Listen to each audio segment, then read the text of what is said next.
اعوذ باللہ من الشیطان الرجیم بسم اللہ الرحمن الرحیم۔ آج بحمدہ تعالی دورہ تفسیر القرآن کا سبق نمبر 76 ہے۔ چھٹا پارہ سورہ نساء کی آیت نمبر 171 سے سبق شروع ہو رہا ہے۔ اللہ فرماتا ہے یا اہل الکتاب، اے اہل کتاب، لا تغلوا فی دینکم، اپنے دین میں غلو مت کرو، حد سے آگے مت بڑھو۔ اہل کتاب میں جو عیسائی ہیں وہ غلو کرتے تھے۔ عیسیٰ علیہ السلام کو اللہ کا بیٹا الہ مانتے تھے، تو یہ غلو ہے، حد سے بڑھنا ہے۔ تو اللہ فرماتا ہے اپنے دین میں غلو مت کرو۔ یہ ہمارے لیے بھی حکم ہے کہ ہم بھی دین میں غلو مت کریں۔ یہ نہیں کہ جو جی میں آیا وہی نبی کریم علیہ السلام کی شان مان لی، خواہ اس کے لیے کوئی بنیاد ہو یا نہ ہو۔ نہیں، ہم پابند ہیں کس کے؟ قرآن کریم کے اور اس سنت مبارکہ کے، اس حدیث مبارکہ کے جو قرآن سے نہ ٹکرائے۔ لوگوں نے غلو کیا عیسیٰ علیہ السلام کے بارے میں بھی، کلمہ پڑھنے والوں میں بھی نبی کریم علیہ السلام کے متعلق غلو موجود ہے موجود۔ غلو کرتے ہیں،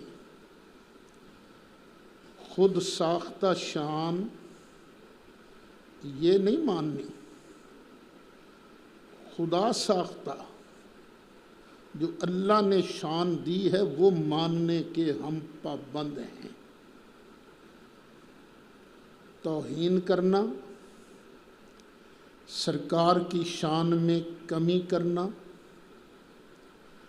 سرکار کا عیب تلاش کرنا، یہ الگ جرم ہے، ناقابل معافی جرم ہے کہ توبہ نہیں کی تو چلو جی اللہ معاف کر دے گا۔ نہیں، اسی طرح غلو بھی نہیں کرنا، نبی کریم علیہ السلام کو الہ نہیں ماننا، معبود نہیں ماننا۔ جس طرح عیسائیوں نے غلو کیا تھا، اسی طرح لوگوں نے حضرت سیدنا علی مرتضیٰ کرم اللہ تعالی وجہہ الکریم کے بارے میں بھی غلو کیا ہے۔ شیعہ حضرات کی جو مشہور کتاب ہے نہج البلاغہ، اس کے اندر خود مولا مرتضیٰ کا فرمان موجود ہے کہ میری وجہ سے 2 لوگوں کا بیڑا غرق ہوگا۔ ایک وہ لوگ جو مجھ سے محبت کا دعویٰ کریں گے اور مجھ کو میری حد سے بڑھائیں گے، اور وہ لوگ جو میرے بغض میں آ کر، دوسرا گروپ ان کا جو علی پاک کے بغض میں آن کر ان کی شان میں کمی کرے گا۔ تو غلو کرنے والے بھی برباد ہو جائیں گے، اور شان میں کمی کرنے والے بھی برباد ہو جائیں گے۔ یہ خود مولا علی کا فرمان ہے، اور مولا علی کا درجہ مرتبہ کیا ہے؟ وہ خدا نہیں ہیں، جبکہ فیس بک کے اندر کلپ موجود ہیں۔ ہم علی کو اللہ نہیں کہتے بلکہ اللہ کا خالق کہتے ہیں۔ یہ غلو نہیں تو اور کیا ہے؟ علی کو الہ ماننا، ان کو اللہ کا خالق ماننا، یہ غلو نہیں تو اور کیا ہے؟ نبیوں سے درجہ اونچا ماننا، یہ بھی غلو ہے نا۔ اہل سنت کا موقف کیا ہے کہ نبیوں کے مرتبے کو کوئی اور انسان نہیں پہنچ سکتا، اور امت میں بھی پہلا نمبر ہے حضرت ابو بکر صدیق کا، دوسرا نمبر ہے حضرت عمر فاروق کا، تیسرا نمبر ہے حضرت عثمان غنی کا، اور چوتھا نمبر ہے حضرت علی مرتضیٰ کا رضوان اللہ علیہم اجمعین۔ وَلَا تَقُولُوا عَلَى اللَّهِ إِلَّا الْحَقَّ، اور نہ کہو اللہ پر سوائے سچ کے۔ اللہ کے بارے صرف سچ بولو، اوروں کے بارے میں بھی سچ بولو، لیکن اللہ کے بارے اگر جھوٹ بولو گے تو بیڑا غرق کرو گے نا اپنا، وہ تو شہنشاہ ہے۔ تو اللہ کے بارے غلط مت بولو، سچ بولو۔ یہ جو عیسیٰ ہیں، انما المسیح عیسی ابن مریم رسول اللہ وکلمتہ، بے شک مسیح عیسیٰ ابن مریم یہ اللہ نہیں ہیں، اللہ کے رسول ہیں۔ وکلمتہ، اور اللہ کا کلمہ ہیں۔ کیا مطلب؟ یہ پیدا کس طرح ہوئے تھے؟ عام لوگ پیدا ہوتے ہیں مرد و عورت کے ملاپ سے، لیکن یہ مرد و عورت کے ملاپ سے پیدا نہیں ہوئے۔ اللہ نے وایا جبریل کہا کن، کن ایک کلمہ ہے نا، تو حضرت عیسیٰ علیہ السلام یہ کلمہ کن کی وجہ سے پیدا ہوئے ہیں۔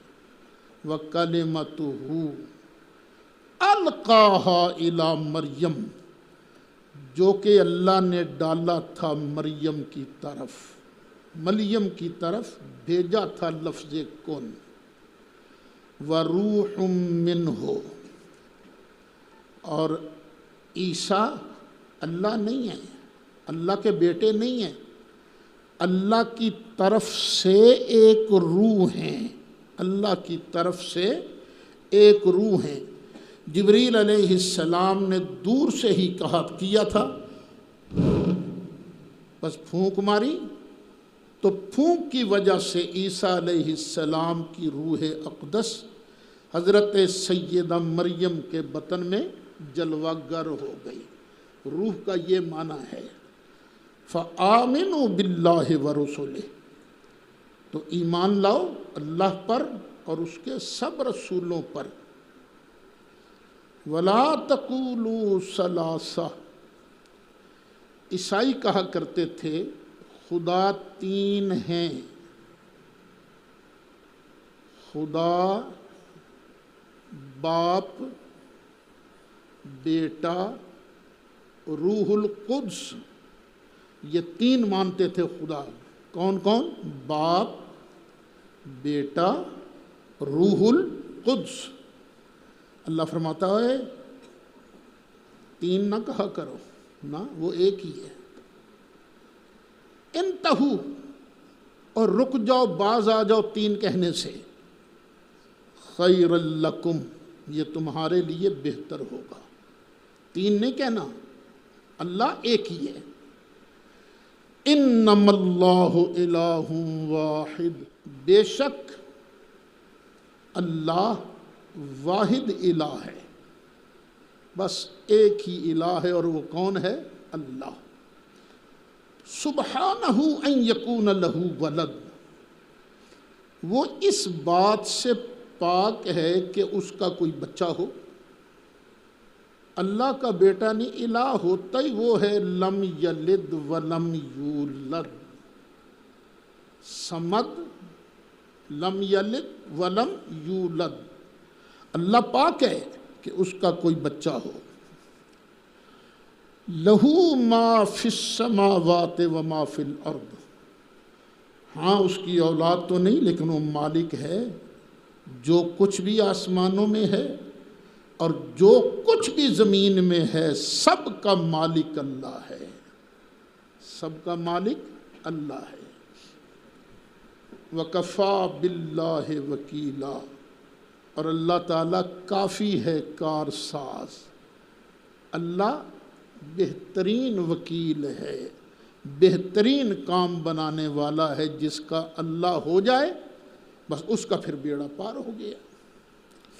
او عیسائیو، تم مسیح کو معبود مانتے ہو، خود مسیح کو تو پوچھو۔ لَن يَسْتَنْكِفَ الْمَسِيحُ أَن يَكُونَ عَبْدًا لِلَّهِ، ہرگز شرم محسوس نہیں کرتا مسیح اس بات سے کہ وہ اللہ کا عبد بنے۔ وہ اللہ کا عبد، اللہ کا عبد بندہ بننے میں نہ شرم محسوس کرتا ہے نہ نفرت محسوس کرتا ہے۔ اس کے لیے تو اعزاز کی بات ہے کہ میں اللہ کا بندہ ہوں۔ وَلَلْمَلَائِكَةُ الْمُقَرَّبُونَ، اور نہ ہی مقرب فرشتے یہ بھی اللہ کا عبد بننے میں شرم محسوس نہیں کرتے، نفرت محسوس نہیں کرتے۔ اب یہ دیکھو، ملائکہ مقربون، ان کو بھی عبد کہا گیا ہے کہ نہیں؟ کہا گیا ہے۔ ملائکہ مقربین جو ہیں یہ سارے نوری فرشتے ہیں، نوری فرشتوں کو اللہ عبد کہہ رہا ہے۔ تو یہ جو دیوبندی وہابی لوگوں کا اعتراض ہے نا کہ اگر نور ہیں تو عبد نہیں، اگر عبد ہیں تو نور نہیں، یہ غلط ہے۔ جبریل عبد بھی ہے، نور بھی ہے، میکائیل عبد بھی ہے، نور بھی ہے، اسرافیل و عزرائیل عبد بھی ہیں اور نور بھی ہیں۔ اسی طرح جناب احمد مجتبیٰ محمد مصطفیٰ صلی اللہ علیہ وسلم اللہ کے عبد بھی ہیں اور اللہ کے پیدا کیے ہوئے نور بھی ہیں۔ یہ آگے آیت آئے گی، اس میں تفصیل سے عرض کروں گا۔ سرکار نور ہیں لیکن اللہ کے نور کا ٹوٹا نہیں ہے، اللہ کے نور کا حصہ نہیں ہے، جز نہیں ہے، جس طرح کے جاہل لوگ سمجھتے ہیں۔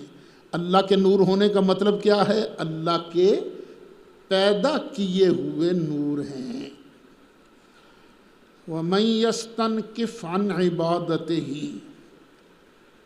اور جو اللہ تعالیٰ کی عبادت سے شرم محسوس کرے، نفرت محسوس کرے، میں تے اللہ دی عبادت کرا، آر محسوس کرے نا جو بندہ، وَيَسْتَكْبِرْ، اور تکبر کرے، میں کیوں جھکوں کسی کے آگے، تکبر کرے، فَسَيَحْشُرُهُمْ إِلَيْهِ جَمِيعًا، تو ان سب متکبرین کو، شرم کرنے والوں کو، نفرت کرنے والوں کو اللہ اپنی جناب میں سب کو جمع فرمائے گا۔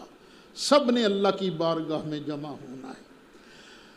جب سب جمع ہوں گے ان میں نیک بھی ہوں گے، بد بھی ہوں گے، تو جو نیک ہوں گے ان کا کیا حال ہوگا؟ فَأَمَّا الَّذِينَ آمَنُوا وَعَمِلُوا الصَّالِحَاتِ، پھر بہرحال وہ لوگ جنہوں نے ایمان قبول کیا اور اچھے کام کیے، فَيُوَفِّيهِمْ أُجُورَهُمْ، تو اللہ پورا پورا دے گا ان کا بدلہ۔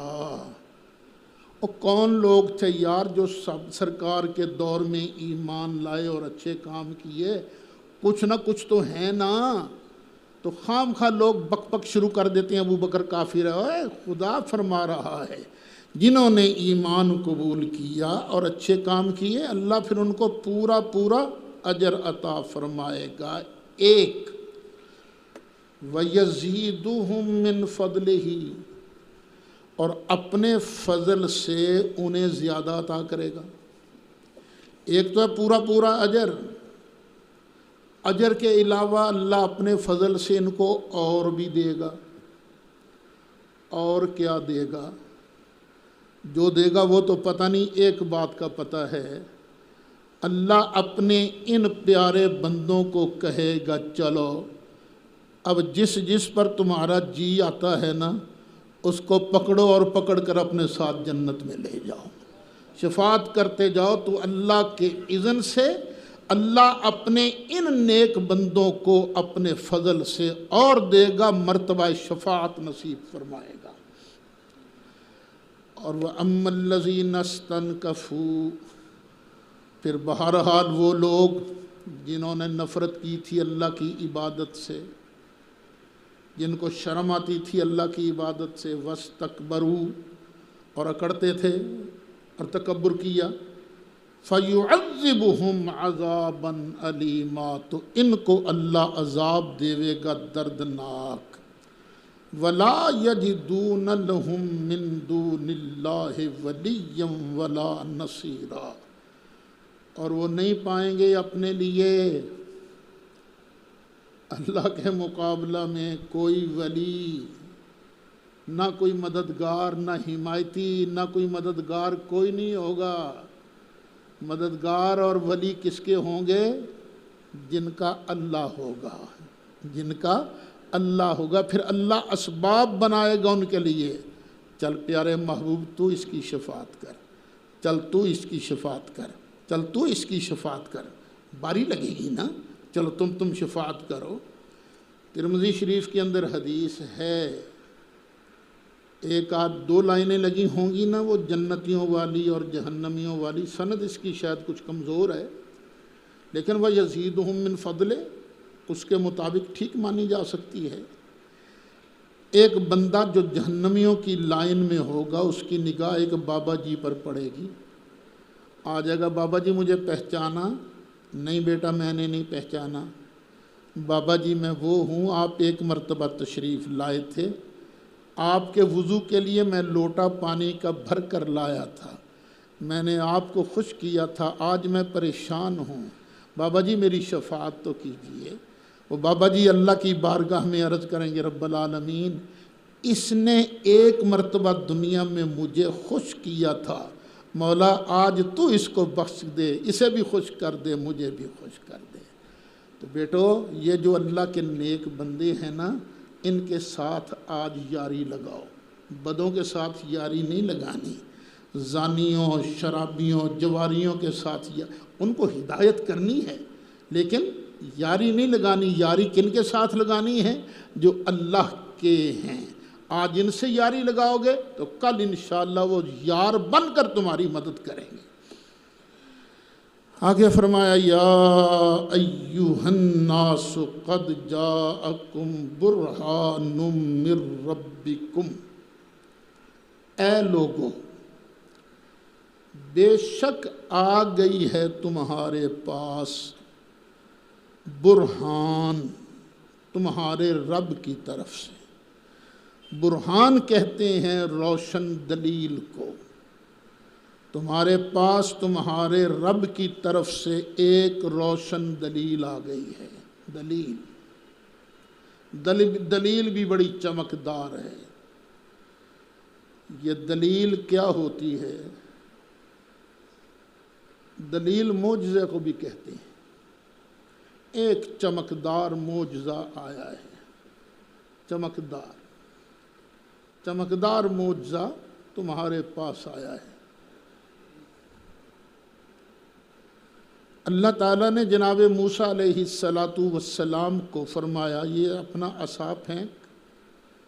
عصا پھینکا، وہ سانپ بن گیا۔ فرمایا ہاتھ رکھ، ہاتھ رکھا تو عصا بن گیا۔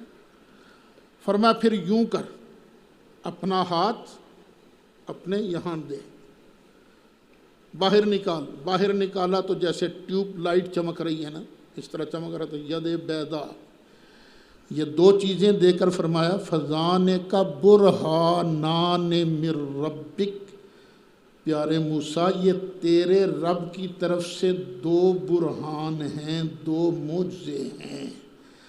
اب جب سرکار کی باری آئی تو اللہ فرماتا ہے قد جاءکم برہان من ربکم، اے لوگو تمہارے رب کی طرف سے تمہارے پاس ایک روشن معجزہ آ گیا۔ باقی نبی آئے معجزات لے کے آئے، کسی کو 2 معجزے ملے، کسی کو 9 معجزے ملے، کسی کو کتنے معجزے ملے، پر جب محبوب کی باری آئی تو سر کے بالوں سے لے کر پاؤں کے تلوے تک سراپا معجزہ بن کے نبی کریم علیہ السلام تشریف لائے۔ اعلیٰ حضرت امام اہل سنت آپ اسی موقع کی مناسبت سے فرماتے ہیں سب سے اولا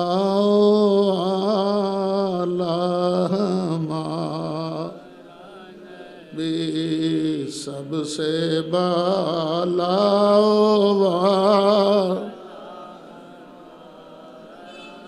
اور معجزے انبیاء کو خدا نے دیے، معجزے انبیاء کو خدا نے دیے، معجزہ بن کے آیا ہمارا نبی، معجزہ بن کے آیا ہمارا نبی۔ ایک برہان آیا ہے، اور حضرت عبداللہ بن عباس تفسیر بغوی اٹھا کر دیکھی، اور کئی مفسرین فرماتے ہیں برہان سے مراد ہیں نبی کریم علیہ السلام۔ سرکار کے جو اسماء مبارکہ ہیں ان میں ایک نام ہے سیدنا برہان صلی اللہ علیہ وسلم۔ شاید آپ میں سے کوئی دلائل شریف پڑھنے والا نہیں بیٹھا میرا خیال، جو دلائل الخیرات شریف ہے نا، اس میں اللہ کے اسماء گرامی بھی ہیں، اسماء حسنہ ہیں، اور نبی کریم علیہ السلام کے مقدس نام بھی موجود ہیں۔ وہ دلائل شریف پڑھنے والے، دلائل الخیرات پڑھنے والے اس کی تلاوت کرتے ہیں، پڑھتے رہتے ہیں برکت کے لیے، تو ان میں ایک نام لکھا ہوا ہے سرکار کے ناموں میں سے سیدنا برہان صلی اللہ علیہ وسلم۔ ایک برہان آیا وَأَنزَلْنَا إِلَيْكُمْ نُورًا مُبِينًا، اور ہم نے اتارا تمہاری طرف ایک روشن نور۔ اور روشن نور کون سی چیز ہے جو اللہ نے اتاری ہے؟ یہ قرآن پاک۔ قرآن پاک کو نور کہا گیا ہے، تو کیا پتہ چلا قرآن کیا ہے؟ نور۔ یہ نور ہے، جو اس پر عمل کرے گا وہ سراپا نور بن جائے گا۔ اچھا، صرف قرآن کو ہی نور نہیں کہا گیا، تاروں کو بھی نور کہا گیا ہے، چاند کو بھی نور کہا گیا ہے، سرکار کو بھی نور کہا گیا ہے۔ یہ مطلب نہیں کہ یہ نور ہے تو باقی نور کسی اور جگہ ہے ہی نہیں، قرآن بھی نور ہے، سرکار بھی نور ہیں۔ فَأَمَّا الَّذِينَ آمَنُوا بِاللَّهِ وَاعْتَصَمُوا بِهِ، پھر بہرحال وہ لوگ جو اللہ پر ایمان لائے، وَاعْتَصَمُوا بِهِ، اور اللہ کو خوب مضبوطی سے پکڑ لیا، یعنی اللہ کے حکم پر ہر حال میں عمل کیا،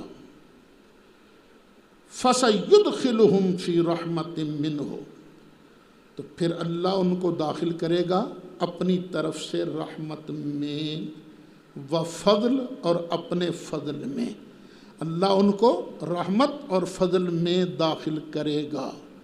تو اس آیت کا بھی مصداق اول کون ہے؟ صحابہ کرام رضوان اللہ علیہم اجمعین۔ وَيَهْدِيهِمْ إِلَيْهِ صِرَاطًا مُسْتَقِيمًا، اور اللہ پھر ان کو چلائے گا ان لوگوں کو کدھر چلائے گا؟ الیہ، اپنی طرف، صراطا مستقیما، سیدھا راستہ جس میں کوئی ٹیڑھ شیڑ نہیں ہے، سیدھا راستہ اللہ کی طرف والا راستہ جنت میں جاتا ہے، اور جنت میں پھر اللہ کا دیدار بھی نصیب ہوتا ہے۔ یستفتونک، یہ سورہ نساء کی آخری آیت ہے، اور اس میں پھر وراثت کا مسئلہ بیان ہو رہا ہے۔ یستفتونک، اے محبوب آپ سے یہ فتویٰ پوچھتے ہیں، قل فرما دو، اللہ یفتیکم، اللہ تعالیٰ تمہیں فتویٰ دیتا ہے، فی الکلالہ، کلالہ کے بارے میں۔ کس کے بارے فتویٰ دیتا ہے؟ کلالہ وہ مرد ہوتا ہے، وہ بندہ ہوتا ہے جس کی نہ ماں زندہ، نہ باپ زندہ، نہ بیٹی زندہ، نہ بیٹا زندہ، اسے کیا کہتے ہیں؟ کلالہ۔ اچھا، امرؤن، اگر مرد حالانکہ فوت ہو گیا، لیس لہ ولد، اور اس کا کوئی بچہ نہیں ہے، مرد فوت ہو گیا، لیس لہ ولد، اس کا کوئی بچہ نہیں، ولہ اخت، ہاں اس کی ایک بہن ہے، ماں بھی نہیں، باپ بھی نہیں، بیٹی بھی نہیں، بیٹا نہیں، کوئی بچہ نہیں ہے، بس ایک بہن ہے، فلہا نصف ما ترک، تو اس بہن کو ملے گا آدھا اس کا جو اس نے چھوڑا، ترکے کا آدھا اس کو ملے گا۔ وَهُوَ يَرِثُهَا إِن لَّمْ يَكُن لَّهَا وَلَدٌ، اگر وہ خاتون اس کی بہن مر جائے اور اس بہن کا کوئی بچہ نہیں، تو پھر یہ اس کا وارث ہو جائے گا، پھر یہ اس کا وارث ہو جائے گا۔ فَإِن كَانَتْ اثْنَتَيْنِ، اچھا اگر ایک بہن ہو تو بہن کو کتنا ملے گا؟ بولو، آدھا، اور اگر دو بہنیں ہوں پھر فَلَهُمَا الثُّلُثَانِ مِمَّا تَرَكَ، جتنا مال اس نے چھوڑا ہے اس کا دو تہائی یہ دونوں کو ملے گا۔ وَإِن كَانُوا إِخْوَةً رِجَالًا وَنِسَاءً،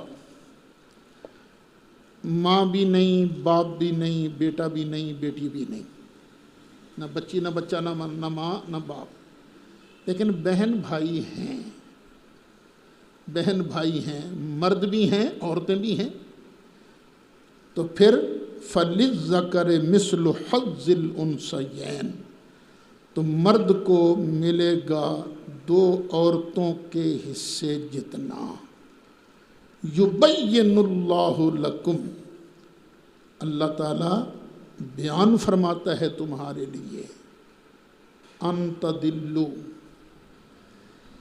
یہاں لا محذوف، تاکہ تم گمراہ نہ ہو جاؤ، اللہ بیان کرتا ہے تمہارے لیے تاکہ تم گمراہ نہ ہو جاؤ۔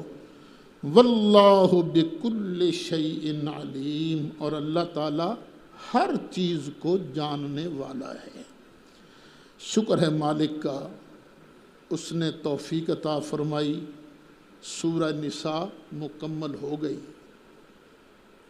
اگر کوئی غلطی اس میں ہو گئی ہو بیان کرنے میں تو مالک اپنے فضل سے معاف فرمائے، کیونکہ انسان غلطی کا پتلا ہے، اور جو معاملات، جو مسائل، جو تفسیر ٹھیک بیان ہوئی ہے، اللہ اس کو قبول فرما کے میرے لیے اور آپ کے لیے، اور جو بھی اب سن رہے ہیں یا سنتے رہیں گے، سب کی بخشش کا سامان بنائے۔ اب سورت شروع ہو رہی ہے، سورت مائدہ۔ یہ سورت مائدہ مدنیہ سورت ہے۔ یہ پہلے میں آپ کو بتا چکا ہوں، جو سورتیں ہجرت سے پہلے نازل ہوئیں وہ مکیہ، جو سورتیں ہجرت کے بعد نازل ہوئیں وہ مدنیہ، خواہ وہ مکہ شریف میں نازل ہوئی ہوں۔ جو ہجرت کے بعد نازل ہوئی ہے وہ کیا ہے؟ مدنیہ۔ ایک آیت ابھی آئے گی، شاید آج کے سبق میں آ جائے، 9 ذوالحج کو 10 ہجری 9 ذوالحج جمعہ کے دن میدان عرفات میں نازل ہوئی تھی۔ یہ مدینہ شریف میں نازل ہونے والی مدنیہ صورت ہے۔ یہ بسم اللہ الرحمن الرحیم، یا ایہا الذین آمنوا، اے ایمان والو، اوفو بالعقود، جو تم وعدے معاہدے کر چکے ہو ان کو پورا کرو۔ کچھ معاہدے تمہارے اللہ کے ساتھ ہیں، ان کو بھی پورا کرو، اور جو معاہدے تم آپس میں ایک دوسرے کے ساتھ کرتے ہو، میاں بیوی کا ایک معاہدہ ہے، پورا کرو، بہن بھائیوں کے معاہدات ہیں، پورا کرو، آپس میں لین دین کے معاہدات ہیں، وہ پورے کرنے ہیں۔ ہاں، وہ معاہدہ جس میں اللہ کی نافرمانی لازم آ رہی ہو اس کو توڑنا واجب ہے۔ یاد رکھنا، معاہدہ کر لیا کہ تو اور میں کل مل کر جوا کھیلیں گے، تو یہ معاہدہ ہے گناہ کا، اس کا پورا کرنا واجب نہیں ہے، اس کو توڑنا واجب ہے۔ مرد عورت معاہدہ کر لیتے ہیں ہم زنا کریں گے، تو یہ معاہدہ توڑنا واجب ہے۔ احلت لکم، حلال کیے گئے ہیں تمہارے لیے، بہیمۃ الانعام، مویشیوں میں سے چوپائے۔ یہ اضافت بیانیہ ہے، اضافت بیانیہ، بہیمۃ من الانعام، انعام میں سے چوپائے یہ تمہارے لیے حلال کیے گئے۔ الا ما یتلی علیکم، سوائے ان کے جن کی تلاوت کی جاتی ہے۔ وہ آگے آ جائیں گے، جن کی تلاوت کی گئی ہے نا، آگے جن کا حکم بیان کیا گیا، ان کے علاوہ باقی بہائم جو ہیں وہ تم پر حلال کیے گئے ہیں۔ ان کو بہائم کیوں کہتے ہیں؟ اس لیے کہ بے زبان ہے نا، زبان تو ہے کھانے کے لیے، پینے کے لیے، ہاں کرنے کے لیے بھی زبان ہے، لیکن تمہیں اپنا مفہوم نہیں سمجھا سکتے، بے زبان ہے نا، جن کی آوازوں کا کوئی مطلب لوگوں میں نہیں ہوتا، اس لیے ان کو کہا گیا۔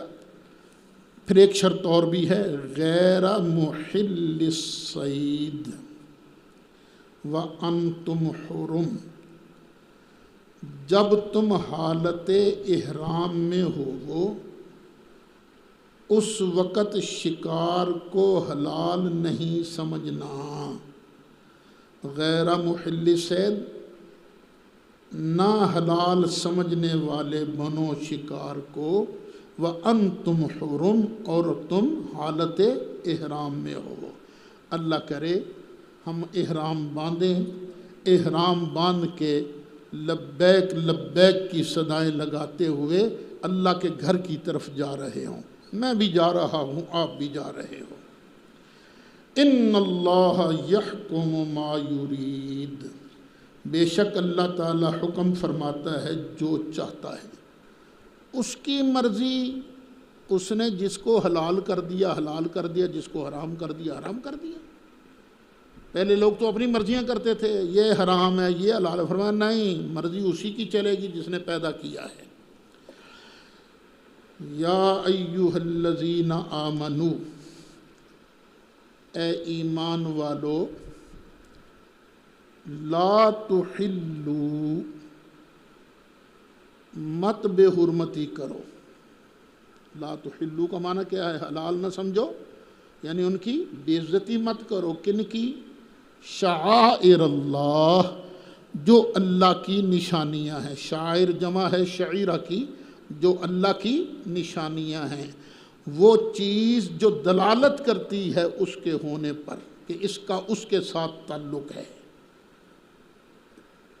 تو جو اللہ کی نشانیاں ہیں ان کی بے حرمتی نہیں کرنی۔ مسجد یہ کس کی ہے؟ اللہ کی۔ یہ اللہ کی نشانی ہے، اللہ کی نشانی ہے۔ قرآن کس کا ہے؟ اللہ کا ہے، یہ اللہ کی نشانی ہے۔ دین کس کا ہے؟ اللہ کا ہے۔ اچھا، قرآن سے مراد میں لے رہا ہوں یہ جو جن کاغذوں پر نا یہ آیات لکھی ہوئی ہیں، وگرنہ وہ تو اللہ کی صفت ہے، وہ کلام نفسی جو ہے۔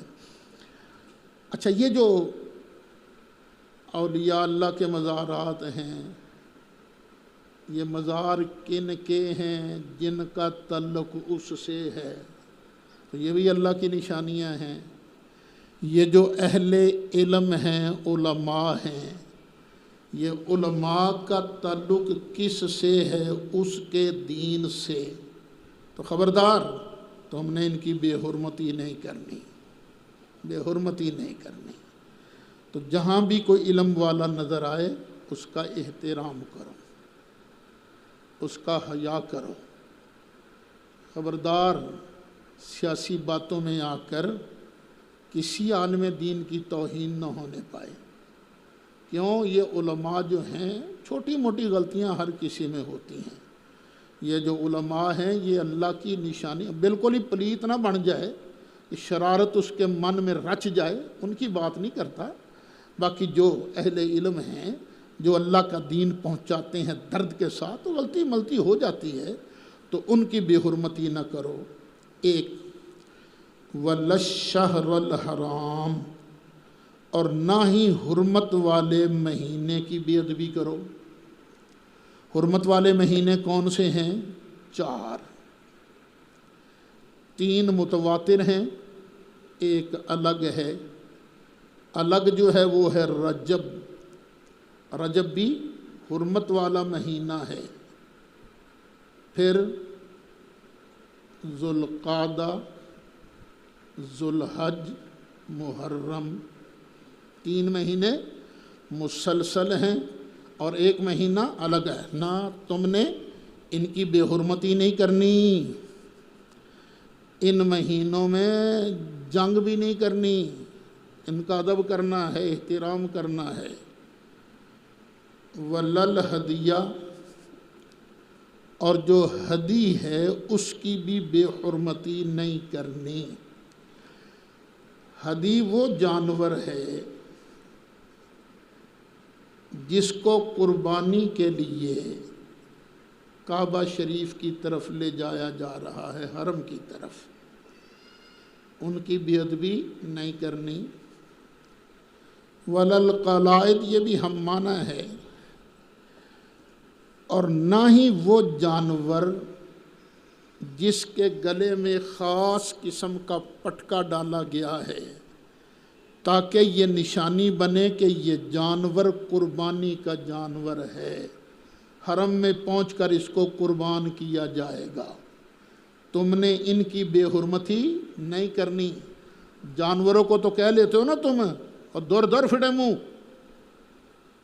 وہ یہ گھوڑا ہے، بیل ہے، آپ نے اس کو ہل کے لیے جویا ہوا ہے، وہ نہیں چلے تو مارتے ہو چھینٹے، لیکن خبردار ان کی بے ادبی نہیں کرنی۔ وَلَا آمِینَ الْبَیْتَ الْحَرَامِ، نہ ہی ان لوگوں کی بے حرمتی کرنی ہے جو ارادہ کرنے والے ہیں بیت حرام کا، جو کعبہ شریف کا ارادہ کر کے جا رہے ہیں نا، اب ان کی بے حرمتی نہیں کرنی۔ یبتغون فضلا من ربہم ورضوانا، وہ چاہتے ہیں اللہ کا فضل اس کے رب کی طرف سے، اپنے رب کی طرف سے، اور اللہ کی رضا چاہتے ہیں۔ یہ آیتیں نازل ہو رہی ہیں حدیبیہ کے واقعہ کے بعد۔ حدیبیہ کے واقعہ میں مسلمان احرام باندھ کر آئے تھے، لیکن مکے والوں نے زبردستی ان کو کعبہ کے اندر داخل نہیں ہونے دیا تھا۔ اب مشرکوں کا کوئی قبیلہ تھا، حج کے ارادے سے نکلا، مسلمانوں میں غصہ تو بڑا تھا نا، ڈر تھا کہ کہیں یہ مسلمان اس کا بدلہ لینے کے لیے یہ اس پر حملہ نہ کر دیں۔ فرمایا نہیں، ان کی اپنی نیت کیا ہے، وہ اللہ کے لیے حج کے لیے جا رہے ہیں، نہ آپ نے ان کی بھی بے حرمتی نہیں کرنی۔ ہاں بعض مفسرین نے فرمایا ہے یہ جو الفاظ ہیں نا، یبتغون فضلا من ربہم ورضوانا، یہ عام ہیں، عام، صرف اس واقعہ کے ساتھ متعلق نہیں ہے، یہ عام ہیں۔ جو بھی اللہ کا فضل اور اللہ کی رضا چاہتے ہوئے کعبہ کی طرف جا رہا ہے نا، اس کو تنگ نہیں کرنا، اس کی بے ادبی نہیں کرنی، ہو سکتا تو اس کا ادب کرو۔ وَإِذَا حَلَلْتُمْ، اور جب تم حلال ہو جاؤ، احرام کھول دو، فَاسْتَادُوا، تو تم شکار کر سکتے ہو۔ دیکھو پیچھے کیا فرمایا تھا، غیر محل الصید وانتم حرم، جب تم احرام کی حالت میں ہو تو شکار نہیں کرنا تم نے۔ تو اب یہاں کیا فرمایا گیا، جب تم حلال ہو جاؤ، احرام کھول دو، فاصطادوا، تو تم شکار کر سکتے ہو۔ فاصطادوا یہ امر کا صیغہ ہے، ترجمہ تو ہوگا کہ تم شکار کرو، لیکن اگر ترجمہ یوں کروں کہ تم شکار کرو تو پھر امر وجوب کے لیے آئے گا، تو یہاں امر وجوب کے لیے نہیں ہے، ندب اور استحباب کے لیے۔ ہاں اگر تم اب شکار کرنا چاہتے ہو تو شکار کر لو۔ وَلَا يَجْرِمَنَّكُمْ شَنَآنُ قَوْمٍ، اور تم کو نہ ابھارے، شَنَآنُ قَوْمٍ، اس قوم کی دشمنی، ان صدوکم، جنہوں نے روکا تھا تم کو، عن المسجد الحرام، مسجد حرام سے، وہی حدیبیہ والے، حدیبیہ والوں نے تمہیں مسجد حرام میں جانے سے روکا تھا نا، تو تمہیں اب ان کی عداوت اس بات پر نہ ابھارے، ان تعتدوا، کہ تم ان پر زیادتی کرو، نہیں، صبر کرو۔ وَتَعَاوَنُوا عَلَى الْبِرِّ وَالتَّقْوَى، اور تم تعاون کرو، مدد کرو، بر پر، نیکی پر، والتقویٰ، اور تقوی پر، نیکی اور تقوی پر تم ایک دوسرے کی مدد کرو۔ یہ کن کے بارے کہا جا رہا ہے، جنہوں نے مسلمانوں کو حدیبیہ کے میدان میں روکا تھا، نہیں ان کے ساتھ بھی بر اور تقوی کے معاملے میں تعاون کرو۔ وَلَا تَعَاوَنُوا عَلَى الْإِثْمِ وَالْعُدْوَانِ، اور مت تعاون کرو گناہ پر اور زیادتی پر۔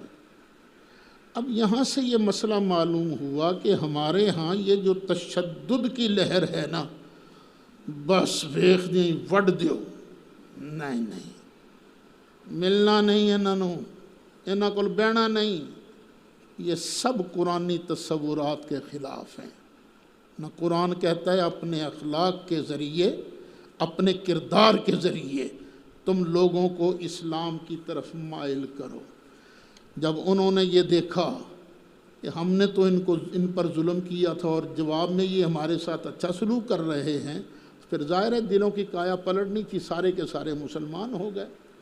واتقوا اللہ، اور اللہ سے ڈرو، ان اللہ شدید العقاب، بے شک اللہ تعالیٰ سخت عذاب دینے والا ہے۔ اللہ کا عذاب بڑا سخت ہے، اللہ تعالیٰ محفوظ رکھے۔ حرمت علیکم المیتہ، حرام کر دیا گیا تم پر مردار، جو جانور بغیر ذبح کے مر جائے تو وہ تم پر حرام ہے، تم اس کو نہیں کھا سکتے۔ والدم، اور ذبح کرتے وقت جو خون نکلتا ہے وہ خون تم پر حرام ہے۔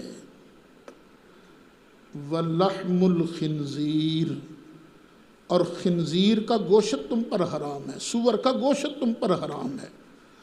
ویسے تو سارے کا سارا خنزیر ہی نجس العین ہے، لیکن بندہ جانور کس لیے لیتا ہے؟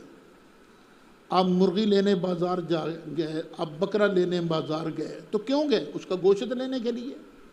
اصل چیز کیا ہے؟ گوشت۔ جب گوشت ہی اس کا حرام ہے، باقی چیزیں بطریق اولا حرام ہیں۔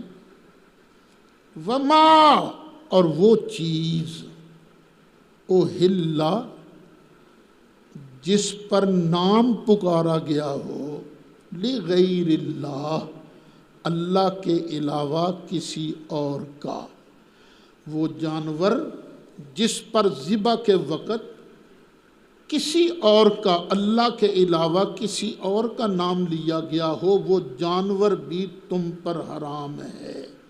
مکے والے بکرا ذبح کرتے تھے، یہ گائے بیل اونٹ ذبح کرتے تھے تو کیا کہتے ہیں؟ بسم اللہ، لات کے نام پر میں ذبح کر رہا ہوں۔ بسم العزیٰ، میں عزیٰ کے نام پر ذبح کر رہا ہوں۔ تو جو بھی اللہ کے علاوہ کسی اور نام پر جانور ذبح کیا جائے وہ جانور حرام ہے۔ والمنخنقۃ، اور وہ جانور جس کا گلا گھونٹ دیا گیا ہو، وہ جانور بھی تم پر حرام ہے۔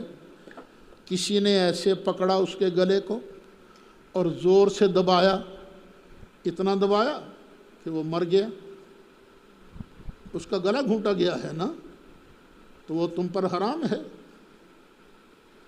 جانور جا رہا تھا، پھندا لگا ہوا تھا، اس کا گلا اس میں اس طرح الجھا کہ رسی کھنچ گئی اور رسی نے اس کو گلا گھونٹ کے مار دیا، تو یہ جانور جو ہے منخنقہ، یہ تم پر حرام ہے۔ والموقوذہ، اور وہ جانور جس کو چوٹ کے ساتھ مارا گیا ہو، چوٹ کے ساتھ کسی نے ڈنڈا لیا، ڈنڈا لے کر اس کو مار ڈالا، تو یہ کیا ہے؟ یہ تم پر حرام ہے۔ چوٹ کی وجہ سے جو جانور مرتا ہے وہ جانور تم پر حرام ہے۔ اب دیکھو کئی لوگ شکار کرتے ہیں، فائر کرتے ہیں، جب فائر کرتے ہیں تو یہ فائر جاتا ہے، جا کر جانور کو کٹ نہیں لگاتا، کٹ نہیں لگاتا بلکہ چوٹ لگاتا ہے، چوٹ انہوں پھند ہے، وڑدہ نہیں، چیردہ نہیں، پھند ہے۔ تو یہ بندوق سے جو ذبح کیا گیا، جو قتل کیا گیا ہو، بندوق سے جو جانور مارا گیا ہو، وہ جانور حلال نہیں ہے۔ لیکن قاضی شوکانی نے اس کو حلال کہا ہے، اس کو ذبح کے حکم میں کہا ہے۔ والمتردیۃ، بکرا آیا مدرسے میں، آپ نے باندھ کے رکھا، وہ چھوٹ گیا، چڑھ گیا وہ ٹینکی پر چڑھا اور اوپر سے نیچے گر گیا، اور نیچے گرا مر گیا۔ تو جو گر کر مرے وہ بھی تم پر حرام۔ وَالنَّطِيحَةُ، اور بعض اوقات جانور ہوتے ہیں سینگوں والے، اور سینگوں والے جانور کو آیا غصہ، بیل تھا سینگوں والا، اس نے غصے میں آ کے لڑائی کی اور دوسرے بیل کے پیٹ کے اندر یا گلے کے اندر سینگ دے مارا، اور سینگ والے جانور نے سینگ مار کے جانور مار دیا، تو یہ جانور بھی تم پر حرام ہے۔ وَمَا أَكَلَ السَّبُعُ، اور وہ جانور بھی تم پر حرام ہے جس کو درندے نے کھایا ہو، شیر ہے، تیندوا ہے، چیتا ہے، بھیڑیا ہے، کتا ہے، اس نے کھایا، تو یہ جانور تمہارے لیے اب حلال نہیں ہے۔ اللہ، ہاں وہ جانور حلال ہے، دھیان کرو ادھر ذرا، اللہ ما زکیتم، ان جانوروں کے جو پیچھے مذکور ہوئے ہیں، ان جانوروں کے مرنے سے پہلے جس جانور کو تم نے ذبح کر دیا وہ جانور تمہارے لیے حلال ہے، خواہ اوپر سے گرا تم نے پکڑا جناب، اس کو چھری پھیر دی، ذبح کر دیا، وہ تمہارے لیے حلال ہے، بشرطے کہ ذبح کرتے وقت اس کا جسم پھڑکے، تاکہ دلیل ہو کہ اس کے اندر جان تھی جو اب نکلی ہے۔ اب اگلا لفظ پھر دھیان سے، وَمَا ذُبِحَ عَلَى النُّصُبِ، اور وہ جانور بھی تم پر حرام ہے جس کو تھان پر ذبح کیا گیا ہو۔ یہ تھان کیا چیز ہے؟ پہلے زمانے میں یہ مکے کے لوگ بت رکھا کرتے تھے، ان کی پوجا کرتے تھے، پھر اپنے گمان میں بت کو راضی کرنے کے لیے اس کے قریب انہوں نے ایک جگہ بنائی ہوتی تھی جہاں پر وہ جانور ذبح کرتے تھے، وہ جگہ وہ کہلاتی تھی تھان، نصب جو نصب کی ہے نا، نصب کی گئی ہے، تھان استھان۔ تو یہ وہ جگہ ہے جس جگہ پر شرک والی جگہ پر جو جانور شرک کے لیے ذبح کیا جائے وہ جانور بھی حرام ہے۔ وَأَن تَسْتَقْسِمُوا بِالْأَزْلَامِ، اور یہ بھی تم پر حرام ہے کہ تم تقسیم کرو فال کے تیروں کے ذریعے، ازلام فال کے تیروں کے ذریعے۔ ان لوگوں نے تیر بنائے ہوتے تھے، ایک پر لکھا ہوتا تھا النفع یا لک یا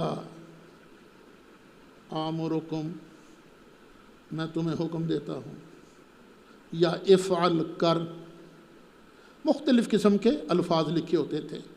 ان کی نیت کیا ہوتی تھی؟ یہ بت ہیں جو ہمیں آرڈر دے رہے ہیں، افعل کر، لا تفعل مت کر،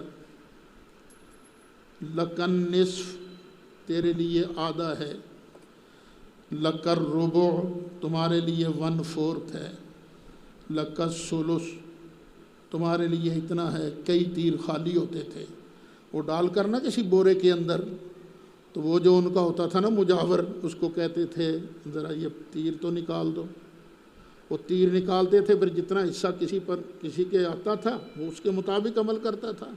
اللہ فرماتا ہے نہیں، یہ میرے دین میں یہ نہیں چلے گا، ان تستقسموا بالازلام، کہ تم یہ جو تیروں کے ذریعے تقسیم کرو، فال کے تیروں کے ذریعے، یہ حرام ہے تم پر۔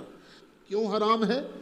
کہ تمہیں بغیر مشقت کے کسی کو پیسہ مل جائے گا، اور کسی کا پیسہ بغیر کسی وجہ کے اس کا پیسہ ضائع چلا جائے گا، اس لیے مت کرو یہ۔ ذالکم فسق، یہ گناہ کا کام ہے۔ اچھا یہاں ایک بات یاد رکھنا، یہ جو ہے نا وما ذبح علی النصب، کئی آدمی ضد میں آن کر کہتے ہیں کہ درباروں پر جو تم بکرے لے جاتے ہو، خواہ تم اللہ کے نام پر ہی ذبح کرو، یہ حرام ہے، یہ استھان ہے، یہ ان کی یہ بات غلط ہے۔ یہ بندے کی نیت پر ڈیپینڈ کرتا ہے، وہ صاحب مزار کو کیا سمجھ کر لے گیا ہے بکرا۔ اگر وہ یہ سمجھ کر لے گیا ہے کہ اس صاحب مزار کو تصرف حاصل ہے کہ جو چاہے یہ کر سکتا ہے، یا اس کو ضرور یا یہ خوش ہوگا میرے اس طرح کرنے سے، تو یہ شرکی عقیدہ ہے، اس نتیجے سے تم دربار پر بھی نہیں لے جا سکتے۔ ہاں اگر یہ نیت ہو کہ اللہ کے نام پر ذبح کرنا ہے، اللہ کو راضی کرنے کے لیے ذبح کرنا ہے، اور اس کا گوشت اللہ کے بندوں کو کھلا کر صاحب مزار کو اس کا ثواب پہنچانا ہے، تو یہ جائز ہے۔ اور یہ بات علماء دیوبند وغیرہ سب مانتے ہیں، جتنے متشددین ہیں۔ مسئلہ اگر نکھار کر بیان کیا جائے تو جھگڑے کم ہوتے ہیں۔ چلو جی آگے پھر کل سے۔